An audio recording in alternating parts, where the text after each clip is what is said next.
warahmatullahi wabarakatuh. Menjelaskan hasil dari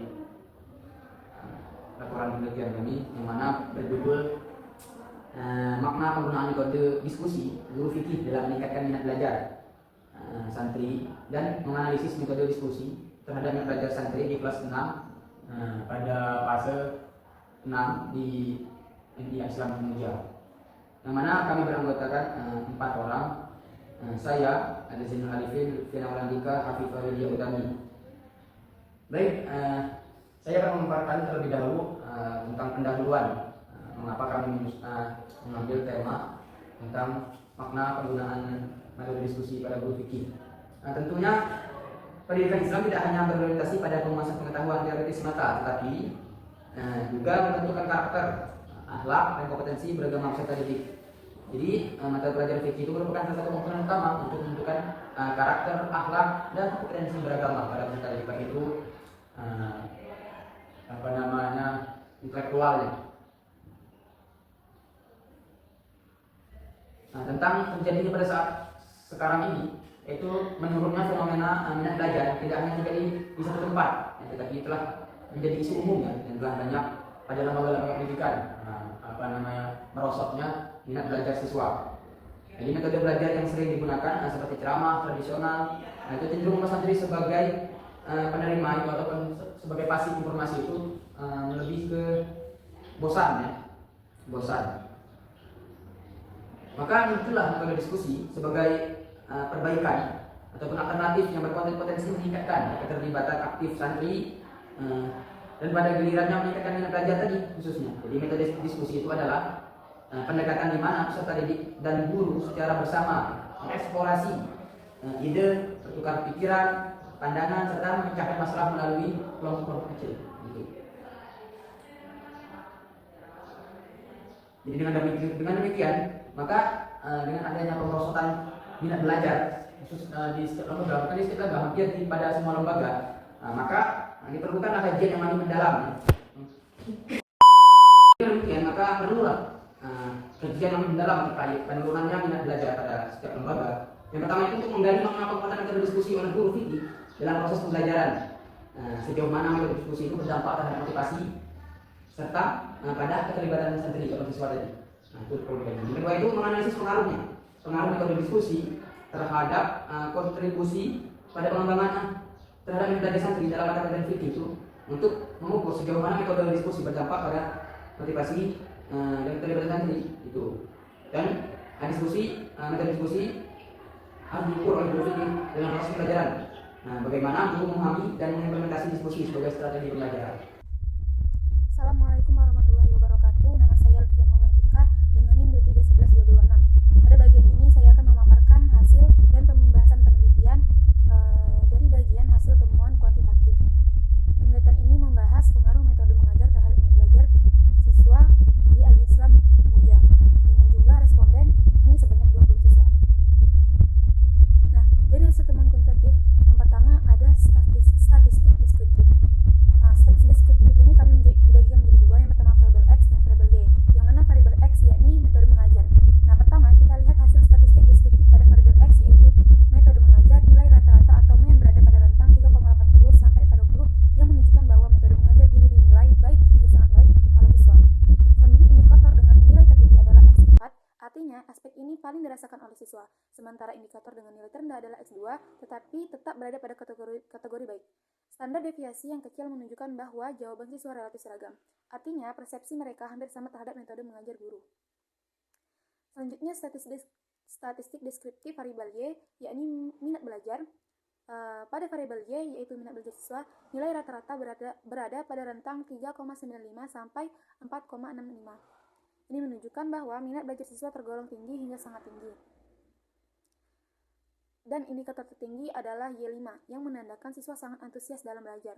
Sedangkan indikator terendah adalah Y4 namun tetap termasuk kategori tinggi. Sama seperti variabel X, nilai standar deviasi yang kecil menunjukkan bahwa jawaban siswa cenderung konsisten. Selanjutnya pada uji validitas. Uji validitas variabel X dan Y. Berdasarkan hasil uji validitas, Seluruh indikator pada variabel X dan Y memiliki nilai signifikansi 0,00 yang berarti lebih kecil dari 0,05. Dengan demikian, seluruh item pertanyaan dinyatakan valid. Artinya, instrumen yang digunakan benar-benar mampu mengukur metode mengajar dan minat belajar siswa. Selanjutnya ada uji reliabilitas. Uji reliabilitas instrumen ini menunjukkan nilai Cronbach alpha sebesar 0,965. Nilai ini jauh di atas batas minimal 0,70. Ini sesuai dengan rumusnya, sehingga dapat disimpulkan bahwa instrumen penelitian sangat reliable atau sangat konsisten. Selanjutnya pada analisis korelasi, yakni hubungan metode mengajar dan minat belajar. Pada uji korelasi persen, diperoleh nilai korelasi sebesar 0,979.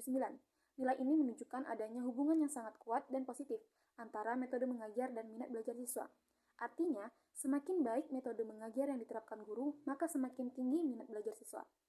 Nilai signifikansi sebesar 0,00 yang berarti hubungan ini signifikan secara statistik, sehingga hipotesis alternatif diterima dan hipotesis 0 ditolak. Mungkin sekian yang hanya bisa saya sampaikan, kurang lebihnya saya mohon maaf. Jadi, penelitian kuantitatif itu merupakan penelitian berdasarkan hasil pengaruh atau dipengaruhi oleh suatu data atau angket dalam suatu bentuk kuesioner yang telah disebarkan. Jadi, kuesioner tersebut diberikan kepada satu kelas santri yang dijawab, kemudian diolah menggunakan analisis statistik, baik dengan hipotesis, redaksi, analisis, dan lainnya ya, yang berbagai macam metode seperti yang dijelaskan oleh saudari Ulan. Nah, dengan demikian, penelitian kuantitatif itu berfungsi untuk menjawab pertanyaan seberapa besar sih pengaruh diskusi terhadap minat belajar santri, seberapa mempengaruhi si minat belajar santri pada saat berdiskusi. Nah, dengan cara menggunakan angka dan data angket ya. Selanjutnya, setelah saya menjelaskan sedikit tentang penelitian kuantitatif, di sini saya akan menjelaskan lebih detail tentang pendekatan kualitatif. Apa sih pendekatan kualitatif? Pendekatan kualitatif itu merupakan penelitian yang bertujuan untuk memahami proses, baik makna, pengalaman secara mendalam, yang dimana dengan penelitian kuantitatif yang menekankan berbeda dengan penelitian kuantitatif yang dominan ke angka, menghitung kuesioner, menentukan hipotesis ada atau tidak. Nah, di sini kualitatif itu lebih menekankan pada suatu pemahaman terhadap fenomena yang terjadi di lapangan ya. Nah, bagaimana sih kejadian langsung di lapangan? Dalam penelitian ini, pendekatan kualitatif digunakan untuk menggali makna, penggunaan metode diskusi oleh guru fikih serta memahami bagaimana metode diskusi itu diterapkan ya dalam suatu proses pembelajaran. Makanya kalau penelitian kualitatif itu lebih banyak ke mewawancarai target yang ingin kita cari tahu. Apa sih penyebabnya? Kita harus mencari tahu ke target-target. Nah, kita bertanya itulah yang menyebabkan permasalahan terjadi pada penelitian kualitatif. Nah, penelitian kualitatif ini dilaksanakan di suatu MI Al-Islam Pemuja. Nah, subjek utama dalam penelitian kualitatif ini adalah guru mata pelajaran fikih, karena guru merupakan pihak yang memahami secara langsung alasan, tujuan, dan cara penerapan ya metode diskusi dalam pembelajaran. Nah, makanya kualitatif itu lebih ke terjun langsung ke lapangan ya, mewawancarai orang-orang, tidak bisa lewat data atau lewat kuesioner, susah. Kita tuh harus mengelola lebih banyak hasil wawancara kita dengan misalnya satu warga atau satu teman kita. Nah, kita harus lebih mengolahkan lagi apa sih maksudnya, apa sih permasalahannya, itu merupakan suatu pengelolaan data kualitatif. Nah, untuk mengumpulkan data kualitatif, peneliti juga menggunakan dua teknik ya. Yang pertama, observasi dan wawancara, seperti yang kami lakukan, observasi dan wawancara yang dilakukan dengan menggunakan observasi non-partisipatif ya. Artinya kami itu tidak langsung dalam proses pembelajaran, tetapi hanya mengamati jalan kegiatan mengajar saja. Jadi kami cuma mengamati, tidak ikut mengajar atau tidak ikut menjelaskan. Kami hanya mengamati suatu pembelajaran yang ada di kelas. Melalui observasi ini, penelitian ini kami itu membuka pembelajaran bagaimana guru mengelola diskusi, peran guru sebagai fasilitator, nah serta bagaimana respon dan keaktifan santri selama pada saat pembelajaran berlangsung dengan menggunakan metode diskusi. Nah, observasi ini juga digunakan untuk meningkatkan antusiasme atau semangat, perhatian, keterlibatan santri dalam mengikuti pembelajaran fikih dengan metode yang setelah kami gunakan, yaitu metode diskusi. Selain observasi, teknik wawancara juga digunakan untuk menggali suatu data ya. bagaimana wawancara itu dilakukan kepada guru fikih untuk mengetahui pemahaman ya, untuk mengetahui pemahaman suatu metode diskusi. Nah, alasan guru menggunakan metode tersebut, alasan guru memilih metode tersebut dalam pembelajaran fikih, serta pengalaman guru dalam menerapkan metode tersebut di kelas. Nah, melalui wawancara peneliti juga menggali pandangan baru mengenai perubahan. Bagaimana minat belajar santri itu setelah metode diskusi digunakan atau diterapkan. Kami melihat, oh seperti ini ya kejadiannya, oh siswa tuh lebih senang ya menggunakan metode diskusi, lebih aktif ya pada saat penggunaan metode tersebut. Dan di situ kami menganalisis apa penyebabnya, apa kekurangannya. Itu merupakan penelitian kualitatif. Nah, setelah data kualitatif terkumpul, tahap selanjutnya adalah analisis data. Menganalisis data dengan apa? Dengan aplikasi ANOVA ya, seperti yang dibilang Ibu Imelda ya. Nah, dengan aplikasi itu kita dapat menganalisis tematik. Nah, tahap pertama pada analisis ANOVA itu transkripsi data, yang dimana artinya hasil wawancara yang kami lakukan itu lengkap serta menyusun catatan hasil observasi secara sistematis. Tahap berikutnya adalah familiarisasi data ya, yang dimana peneliti itu membaca dan memahami seluruh data, mengenali pola-pola awal terkait penggunaan metode diskusi. Oh, guru menggunakan metode diskusi ini karena siswanya lebih aktif. Oh, dengan menggunakan metode diskusi, siswanya tidak mudah bosan. Nah, itu yang kita amati. Nah, tahap selanjutnya ada pengkodean atau coding. Coding ini itu memberi kode pada data sesuai dengan tema-tema yang ada, yang kalian pilih ya. Kalau kami kan temanya tentang fikih. Nah, itu kami coding. Nah, tujuannya adalah penggunaan metode diskusi, pelaksanaan diskusi, perubahan minat belajar santri, serta kendala dalam pelaksanaan diskusi. Nah, itu kegunaan coding dalam penelitian kualitatif. Setelah itu, penelitian itu melakukan penafsiran ya. Penafsiran dengan tema, dengan mengkaitkan temuan lapangan dengan teori pembelajaran yang relevan. Nah, setelah menganalisis hal yang terjadi di lapangan, kaitkan dengan suatu penelitian yang relevan dalam pembelajaran. Dalam proses ini, kami juga memahami makna pedagogis dari penggunaan metode diskusi dalam pembelajaran fikih. Langsung saja, saya dari mulai tim sedikit memaparkan kesimpulan dan rekomendasi. Yang pertama, ada faktor dominan yang mempengaruhi minat belajar. Dan penelitian ini menemukan bahwa metode mengajar yang digunakan guru memiliki pengaruh yang sangat besar terhadap minat belajar santri dalam pembelajaran fikih. Hasil pengelolaan data menunjukkan bahwa terdapat hubungan yang sangat erat dan positif antara cara guru mengajar dengan tingkat keterkaitan santri dalam belajar. Semakin baik mengajar dengan tingkatan keterkaitan santri dalam belajar, semakin baik dan prestasi metode yang diterapkan guru, maka semakin tinggi pula semangat dan keinginan santri untuk mengikuti pembelajaran. Cara guru menjelaskan materi juga sangat berpengaruh terhadap pemahaman dan keterkaitan santri. Jelasan yang jelas, berikut dan mudah dipahami untuk membuat santri merasa lebih nyaman dalam mengikuti pembelajaran. Pembelajaran yang bersifat dua arah dan memberikan ruang bagi santri untuk berpartisipasi aktif terbukti sangat efektif dalam meningkatkan minat belajar. Metode diskusi memberikan kesempatan kepada santri tidak hanya mendengarkan, tapi juga terlibat langsung dalam proses belajar. Mereka dapat bertanya dengan hal-hal yang belum dipahami, menyampaikan pendapat tentang suatu masalah fikih dan belajar dari pandangan teman-teman mereka. Suasana pembelajaran yang menyenangkan dan tidak membosankan menjadi faktor penting yang mempengaruhi minat belajar santri. Pembelajaran fikih yang dikemas dengan cara yang menarik, diselingi dengan tanya jawab, diskusi kelompok, dan pemberian contoh. Kemampuan guru dalam menggantikan materi fikih dengan kehidupan sehari-hari. Santri juga sangat mempengaruhi minat belajar ketika santri dapat melihat hubungan antara materi yang dipelajari dengan pengalaman mereka sehari-hari. Mereka lebih termotivasi untuk memahami dan mendalami materi-materi tersebut. Misalnya ketika membahas tentang tata cara berwudu atau sholat, guru yang mampu menjelaskan kesalahan-kesalahan untuk yang sering terjadi dalam praktik sehari-hari akan lebih menarik perhatian santri dibandingkan hanya menjelaskan teori semuanya. Yang paling penting, hasil analisis menunjukkan bahwa hubungan antara metode mengajar dan minat belajar sangat kuat. Dengan nilai korelasi mencapai 0,979, angka ini menunjukkan bahwa hampir 98% dari perubahan minat belajar santri dapat dijelaskan oleh metode mengajar yang digunakan guru. Temuan ini menjadi bukti kuat bahwa pemilihan dan penerapan metode mengajar yang tepat memiliki dampak yang sangat besar terhadap minat belajar santri.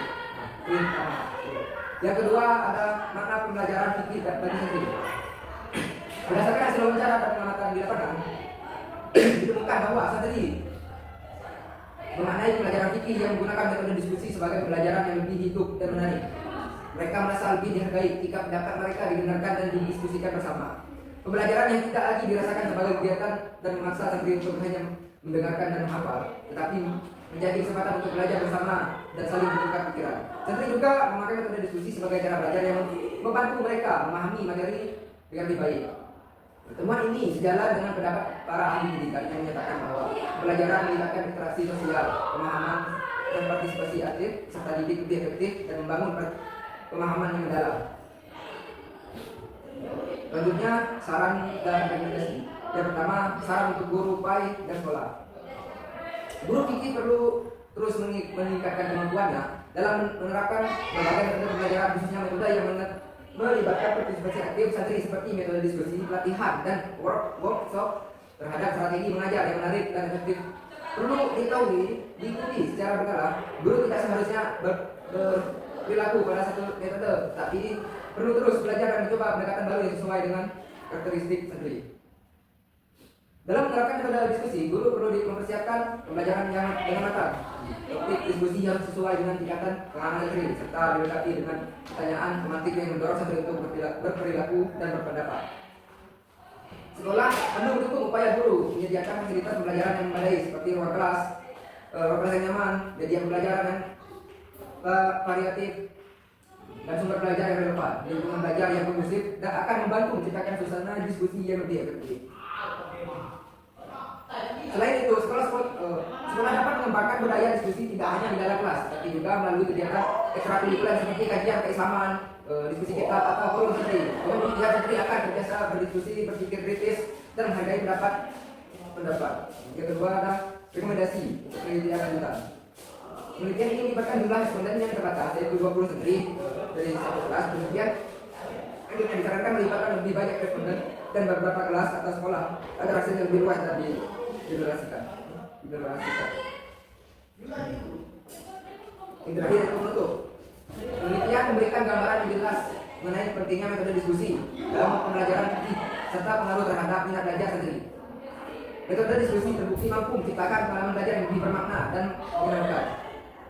Penelitian menyadari bahwa penelitian ini masih memiliki keterbatasan, baik dari segi jumlah responden, lokasi penelitian maupun teknik pengumpulan data. Oleh karena itu, saran dan rekomendasi yang disampaikan diharapkan dapat menjadi masukan bagi guru, sekolah, dan penelitian selanjutnya. Akhir kata, penelitian ini diharapkan dapat memberikan kontribusi bagi peningkatan kualitas pembelajaran pendidikan agama Islam, khususnya mata pelajaran fikih di madrasah tidak biasa.